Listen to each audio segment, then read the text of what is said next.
বন্ধুরা, তোমরা বিগত কয়েকদিন ধরে নিউজ মারফত আপডেট পাচ্ছ, খবর পাচ্ছ যে আমাদের দেশ এবং পাকিস্তানের মধ্যে একটা যুদ্ধ শৃঙ্খলা একটা তৈরি হয়েছে বা যুদ্ধ প্রস্তুতি চলছে। যে কোনো মুহূর্তে যুদ্ধ লাগতে পারে, কী কারণে যুদ্ধ লাগতে পারে সেটাও তোমরা সকলে অবগত আছো। তো যাই হোক না কেন, এ বিষয়ে আমি তোমাদেরকে কিছু কথা বলছি না, কারণ আমার কাছে কোনো সঠিক ইনফরমেশান নেই যে যুদ্ধ লাগতে পারে বা যুদ্ধ লাগবে বা যুদ্ধ চাই বা এরকম কিছু। তো যাই হোক না কেন, সে বিষয়ে আমি কথা বাড়াচ্ছি না। প্রথমত আমি তোমাদেরকে বলবো যে রাত পার হলেই মক ড্রিল, অর্থাৎ সারা দেশ মিলিয়ে কয়েকটি জায়গা চিহ্নিত করা হয়েছে এবং সেখানে কিন্তু রাত পার হলেই অর্থাৎ 7ই মে কাল কিন্তু তোমাদের মক ড্রিল হতে চলেছে। এই মক ড্রিলটা কি এবং কি কি তোমাদেরকে আগে থেকেই সতর্কতা অবলম্বন করতে হবে, তার উপরে আমি কিছু বিস্তারিত তথ্য তোমাদের সঙ্গে শেয়ার করব, যাতে তোমরা আমাদের যারা সাবস্ক্রাইবার রয়েছো তোমরা সকলে যেন আগে থেকে পুরো ব্যাপারটা জানতে পারো এবং আতঙ্কিত যাতে না হও। এই জন্য ভাবলাম যে তোমাদেরকে একটা ভিডিওর মাধ্যমে জানিয়ে দিই, যাতে তোমরা পুরো ব্যাপারটা তোমাদের ক্লিয়ার হয়ে যায়। তো বিভিন্ন নিউজ মারফত তোমরা যেমন আপডেট পাচ্ছ, আমরাও কিন্তু সেরকমই আপডেট পাচ্ছি, সেম আপডেট পাচ্ছি। তো তোমাদেরকেও কিন্তু আমরা কিছু আপডেট নিয়ে এসেছি এবং সেগুলো কিন্তু ক্লিয়ার করে দিচ্ছি। তোমরা যারা স্টুডেন্ট রয়েছো, বেশি আমাদের চ্যানেলে স্টুডেন্ট রয়েছে, তো তাদেরকেও আমরা জানিয়ে দিচ্ছি যাতে তোমরা আতঙ্কিত না হও এবং তোমার ফ্যামিলিকেও অবশ্যই এই বিষয়ে একটু হলেও তোমরা জানিয়ে দেবে যে আতঙ্কিত হওয়ার কোনো কিছু নেই। তো রাত পার হলেই মক ড্রিল, এই মক ড্রিলটা কি এবং কোন কোন জেলায় হবে এই মক ড্রিল আমাদের রাজ্যের মধ্যে, এবং সাইরেন বা বাঁশি যখন তোমাদের বাজাবে তখন কি কি তোমাদেরকে করতে হবে, এক কথায় তোমাদেরকে আমি বলে দিচ্ছি। ওকে, তো বন্ধুরা, তোমাদেরকে আমি কিছু খবর প্রথমত আমি শোনাচ্ছি যেটা আমরা পেয়েছি বিভিন্ন নিউজ থেকে। তো দেখো, প্রথমত আমরা তোমাদেরকে পড়িয়ে শুনিয়ে দিচ্ছি। দেখো, ভারত সরকার 7 মে সারা দেশের 244টি জেলায়, অর্থাৎ আমাদের অল ওভার ইন্ডিয়া মিলিয়ে 244টি জেলায় একটি দেশব্যাপী মক ড্রিল পরিচালনা করবে। 1971 সালে তোমরা জানো যে পাকিস্তান ওর একটা যুদ্ধ হয়েছিল, পাকিস্তান এবং আমাদের দেশ মিলিয়ে। 1971 সালের পর এটি কিন্তু প্রথম বড় ধরনের মক ড্রিল, এবং 1971 সালে কিন্তু মক ড্রিল হয়েছিল, কিন্তু ওর থেকেও কিন্তু এটা সবথেকে বড় ধরনের মক ড্রিল বলে কিন্তু জানা যাচ্ছে। ড্রিল চলাকালীন ব্ল্যাক আউট থাকবে এবং সাইরেন বাজানো হবে, যা মানুষকে নিরাপদ স্থানে সরে যাওয়ার একটা ইঙ্গিত দেবে। অর্থাৎ মক ড্রিল মানে বুঝতে পারছো যে কোনো সময় যদি তোমাদের যুদ্ধ লেগে যায় তাহলে তোমাদেরকে কি কি সতর্কতা অবলম্বন করতে হবে।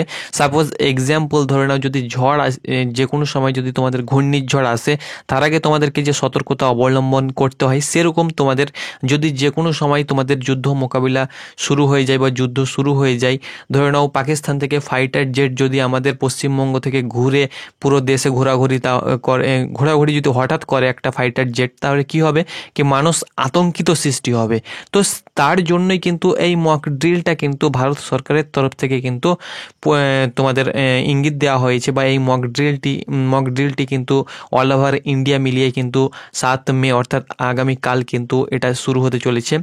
জম্মু কাশ্মীরের এটা কারণটা তোমাদেরকে বলে দিচ্ছি। জম্মু কাশ্মীরের পেহেলগাঁওতে তোমরা জানো যে সন্ত্রাসবাদী হামলার পর থেকে ভারত এবং পাকিস্তানের মধ্যে একটা উত্তেজনা কিন্তু বিরাজ করছে। দুই দেশের মধ্যে এই উত্তেজনা প্রতিদিনই কিন্তু বাড়তে চলেছে। তোমরা জানো যে আজ বলে না, বিগত কয়েক বছর ধরে কিন্তু এই উত্তেজনা চলছে, এবং এই উত্তেজনার জন্য কিন্তু অনেক আমাদের জওয়ান শহীদ হয়েছে এবং সাধারণ মানুষও কিন্তু প্রাণ দিয়েছে এই কারণে, আতঙ্কবাদীর কারণে, এবং আতঙ্কিত হচ্ছে অনেকে এবং অনেকে কিন্তু ক্ষয়ক্ষতি হয়েছে।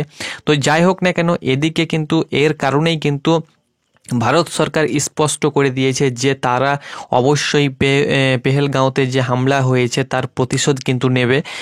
এই প্রসঙ্গে 7 মে সারা দেশের 244টি জেলায় একটি মক ড্রিল অনুষ্ঠিত হতে চলেছে। অর্থাৎ শুধু আমাদের স্টেটে বলে না, সারা দেশ মিলিয়ে যতগুলো আমাদের স্টেট রয়েছে প্রত্যেকটি স্টেটের কিছু কিছু জায়গাকে চিহ্নিত করা হয়েছে, সেই সব জায়গাতে কিন্তু মক ড্রিল অনুষ্ঠিত হতে চলেছে। তো আমাদের রাজ্যের মধ্যে কোন কোন জেলা রয়েছে এর আপডেট তালিকায় সেটা কিন্তু আমি তোমাদেরকে জানিয়ে দেব, দেখিয়ে দেব। তো মক ড্রিলের অধীনে বিমান হামলার সতর্কতামূলক সাইরেন বাজানো হবে, তোমাদেরকে আগেই আমি বলে দিলাম। তো যে কোনো টাইমে যদি তোমাদের ফাইটার জেট বা যে কোনো বিমান যেগুলো তোমাদের যুদ্ধ ক্ষেত্রে ব্যবহৃত হয়, সেই সব বিমান যদি তোমাদের যে কোনো সময় যদি আমাদের রাজ্যের ওপর দিয়ে যদি উড়ে যায় বা যাওয়া আসা করে, তাহলে কিন্তু আমরা এমনিতেই আতঙ্কিত হয়ে যাব। তো এই কারণে কিন্তু এই মক ড্রিল আনা হয়েছে। তো এটি সাইরেন বাজানো হবে। এটি বড় বিপদ এবং শত্রুর কার্যকলাপ সম্পর্কে সতর্কতা জারি করার সঙ্গে সম্পর্কিত একটি পদক্ষেপ। সম্ভাব্য আক্রমণের ক্ষেত্রে নিজেদের রক্ষা করার জন্য নাগরিক এবং শিক্ষার্থীদের প্রয়োজনীয় নাগরিক প্রতিরক্ষা কৌশল সম্পর্কে প্রশিক্ষণ কিন্তু দেয়া হবে। অর্থাৎ যুদ্ধ তোমাদের প্রস্তুতি যখনই শুরু হয়ে যাবে এবং যে কোনো যুদ্ধ হামলা যখন হবে, তার সেই কারণে যাতে সাধারণ মানুষ আতঙ্কিত না হয় তার জন্য কিন্তু এই মক ড্রিলের মাধ্যমে শেখানো হবে। 7 মে পশ্চিমবঙ্গের কোন কোন জেলায় বা কোন কোন জায়গায় মক ড্রিল অনুষ্ঠিত হবে, কিছু জেলা রয়েছে এবং কিছু জায়গাও কিন্তু চিহ্নিত করা হয়েছে। তো এখানে দেখতে পাচ্ছ উত্তরবঙ্গের কুচবিহার রয়েছে, দার্জিলিং রয়েছে, জলপাইগুড়ি রয়েছে, মালদা রয়েছে, শিলিগুড়ি রয়েছে, দুর্গাপুর রয়েছে, বৃহত্তর কলকাতা শহরকেও কিন্তু চিহ্নিত করা হয়েছে মক ড্রিলের আন্ডারে। হলদিয়া রয়েছে, হাসিমারা রয়েছে, খড়গপুর রয়েছে, বার্নপুর রয়েছে, আসানসোল রয়েছে, ফারাক্কা রয়েছে, খেজুরিয়া ঘাট, চিত্তরঞ্জন রয়েছে, বালুরঘাট রয়েছে, আলিপুরদুয়ার রয়েছে, রায়গঞ্জ রয়েছে, ইসলামপুর রয়েছে, দিনহাটা রয়েছে।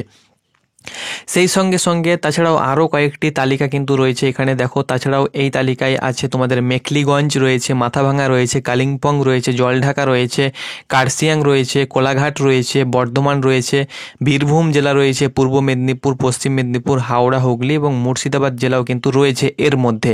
অর্থাৎ এই কয়েকটি জায়গায় বা এই কিছু কিছু জেলা রয়েছে এবং কিছু কিছু জায়গা রয়েছে।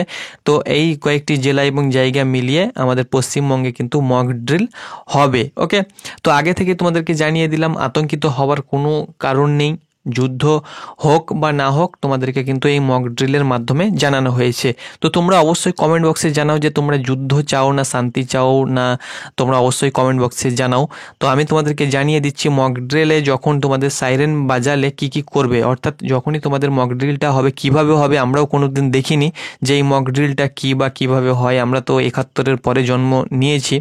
তো এই মক ড্রিলে কী কী হবে বা কী কী না হবে সেটা কিন্তু আমরা আগামীকাল দেখতে পাবো যদি আমাদের এরিয়াতে পড়ছে তাহলে, বা আমরা খবরের মারফত কিন্তু আপডেট পেয়ে যাব।